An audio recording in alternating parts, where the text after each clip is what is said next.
So with that said, since you're in the spirit of helping clients, I have a couple questions from my audience. I want you to try to answer. Okay. And then we're going to get to the 7 principles. Right? So I got a couple questions that came in. This one's interesting. This says, if a guy takes long, wrong one. She said, keep it 100. If you are in a relationship or dating someone and it's getting exclusive, I don't know what getting exclusive means, but I was just going to say that. I'm like, what? Is it exclusive or it's not exclusive? Is exclusivity an infection? Like, what are we doing? You already know where my answer's at. And things are getting exclusive, but they don't ever post you. Is that really a red flag for girls to worry about? I'm assuming posting you on social media. Social media and relationships. This is where I will tell you that my advice changes. Okay. Because when I was dating, yes, social media was around. We had MySpace. I was in MySpace. Oh God! I had barely opened up a Facebook the blog account. Of social media. What's your background? Nobody knows what I'm talking about. Apparently, I'm old all right. To answer your audience member's question, is it a red flag if we're kind of getting exclusive and he's not posting me or she's not posting me? I say the first conversation that needs to happen there is, what are you involved in? Are you guys in an exclusive relationship where you guys have both of you have talked about what's important to you? You align in certain goals. You know that your life goals are going in similar directions. Like, what are you? Yeah. Are you a boyfriend? Are you a girlfriend? Okay. Because I know a lot of people don't like titles, and that's something that people just, I don't want to put a title on it. But the truth of it is, you kind of do want a title. Everybody at some point wants a title. And the moment that you are really honest with yourself about that's what you really want, then that's the moment that you need to express that and say, look, I want this to be exclusive. I want to be your girlfriend, or I want to be, your boyfriend. Because what essentially they're asking for is like, I want to know that I'm a priority to you. Sure. So that's the first piece is I think you have to define, are you exclusive or are you still dating one another and you're not exclusive and you guys are open to dating other people? In terms of social media is a very private item. If a person doesn't choose to share their partner on social media, that's what they do. That's their right. But they should give you a reasoning that is something that you're okay with. Okay. Such as, listen, I'm going to give you an example. There are people I had a client who works for the FBI. Yeah. You know what I mean? He's an agent. He's out in the field. He doesn't post some of his partners or whatever. He doesn't even post really pictures of his kids. He just posts here and there. Yeah. He wants to remain connected, but it's a safety thing, right? Yeah. That's understandable. Now, if it's just because this person gives you a lame excuse, I think you got to go back to the first conversation. What are you? Because if he's like, I just don't post girls on my social media. I just don't post guys. Like, we ain't like that. And it's like, then what are we? Because I don't want to be wasting my time, especially if you're looking for a relationship. I hear you. Here's where I'm at. Oh, take a sip of that water because I know it's coming. Now, there's nothing in what you're saying is wrong, right? And I'm not in the presence of like disagreement, but like I think another question I would ask her, and for her to ask herself, what is it about social media that is important to you? What does it mean to you to be posted? Right? Priority. No, hold on. Is it an ego thing? Right? Where it's like you want to be claimed through this platform? Is that important to you because of that?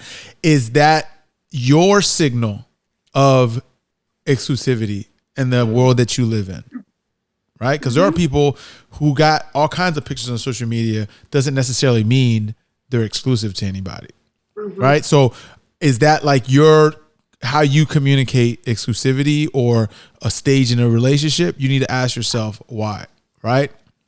Because there are some people where I want to be on your post, right? I want to be on your post, and the guy posts or she posts, but it doesn't necessarily change how they move, right? So that's why you got to ask yourself, what do you want to accomplish in doing that, right? The next thing I would say is the person who's on social media, right? How much is social media part of their life? Yes. Right? I was just about to say that. Because there are some people like myself, even though I force myself to be active on there because I'm trying to engage in this world, with what I'm trying to do here, as well as also trying to be modern or whatever. But I'm just so anyway, you got to ask yourself, are you asking someone to do something that to them, they might not even look at as important, and you might be exposing what your priorities are versus what is actually going on in the relationship. You got to ask yourself that too, right? If you guys are both social media people, you guys are on the same page with what it means to be on each other's social media, then sure. But I just feel like social media introduced a different way of promoting your relationship. Whereas before it's like, I claim this woman, I give thy the ring. You know what I mean? Now it's like, promote me. You know what I mean? Promote me. And again, and that's perfectly fine, but you got to ask yourself why, right?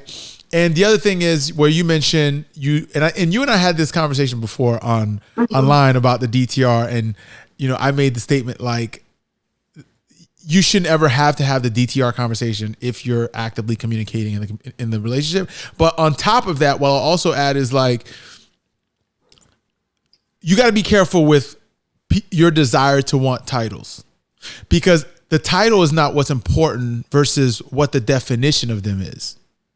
Yes. Okay. Because someone could say, you're exclusive, but that person might mean I might be exclusively having sex with you, but are you okay? I might be exclusively having sex with you, but I'm not exclusively dating you, right? Or I could be exclusively dating you, but I have some friends with benefits on the side, right? Or you could say I'm your boyfriend or I'm your girlfriend, but I'm still liking other people's pics. To them, that's okay. That's normal. You see what I mean? So the titles, I think when people say, he gave me this title, and because of the definition that it means to me, I feel safe, when in reality, you don't really know what it means to them. Right. Which is why you have to have I know we are not on the same page about this, but you have to have the DTR conversation. It may not be defining it are we boyfriend and girlfriend, but you're in a relationship with someone else where you have to define the rules of engagement. Yes, that's of course. The truth of it. Of course, but I don't think it happens in the DTR conversation. I think you are actively communicating over the course of your relationship. And I said it before, and I'll say it here, for those who didn't hear it, if you have to have a DTR conversation, you failed at communicating from the moment you met with the person. And that's my opinion, right? Because to me, I think conversations happen in stages. When you meet the person, you should be open and honest about what you're looking for, what your intentions are, and so on and so forth. To me, that's the DTR conversation that kickstarts every conversation you're going to have from here on out, right? And then you can express how you feel, what you want, what you desire. But if you're having to, if you're with somebody for 4 months, 4 years, then it just doesn't, it doesn't merit the right thing.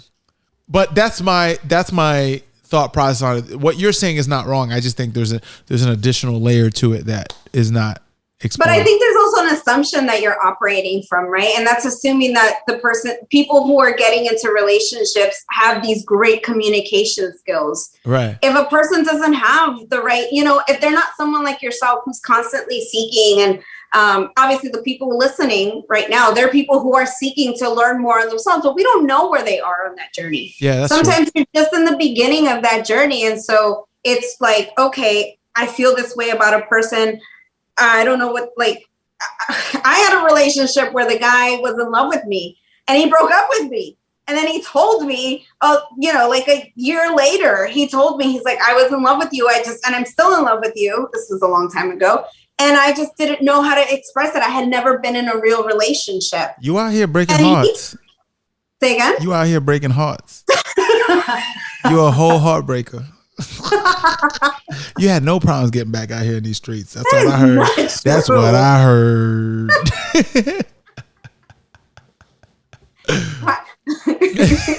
You know, right? She's out here. You probably broke a lot of hearts. There's a graveyard of men with broken hearts beyond the horizon. Not that much, but there were moments. But again, I go back and I just say, like, I think it depends on where that own person's communication skills, their ability to be able to identify and regulate their own emotions and express them. Okay. All right. So I have one more question. Right? Okay. And in the spirit of you wanting kids, this question might be a good one for you. She says, I don't know why she phrased it this way. What are some secretive advice that you would give your young daughter if she was dating in this generation to help her find a husband? Secretive advice. Secretive. I don't know what needs to be secretive, but hey,